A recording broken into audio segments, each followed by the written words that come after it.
The Chatham Dockyard supported the Royal Navy for more than 400 years, first opening in 1547. The first ship was launched from the dockyard in 1579, and this continued all the way until 1968. Afterwards, its primary purpose became a repair facility until its closure in 1984.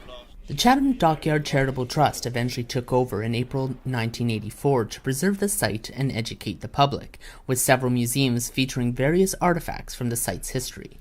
The dockyard currently sees an average of 170,000 visitors a year. One of the big features of the dockyard is the ropery, where rope has been made on site since 1618. Chatham is one of only 4 original naval rope yards in operation, and the main ropery building, which is more than a quarter-mile in length, was built back in the Napoleonic Wars. 3 historic warships are also on the yard, with the oldest being the HMS Gannet, dating back to 1878. In addition to the Gannet, the Second World War destroyer, the HMS Cavalier, and the Cold War submarine, the HM Ocelot, are also on display and open for tours.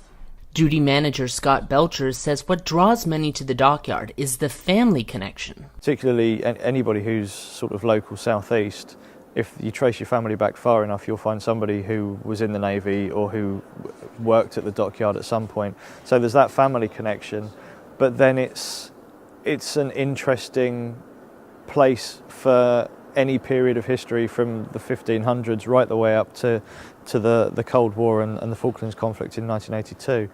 There's just a lot of boxes ticked by different parts of the site and its history. This year is also the 250th anniversary of the launching of the HMS Victory, the oldest commissioned warship in the world.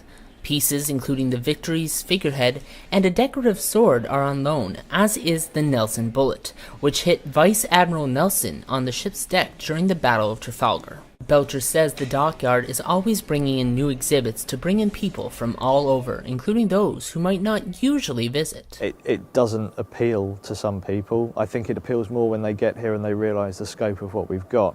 So those exhibitions are designed to bring people in who wouldn't normally come.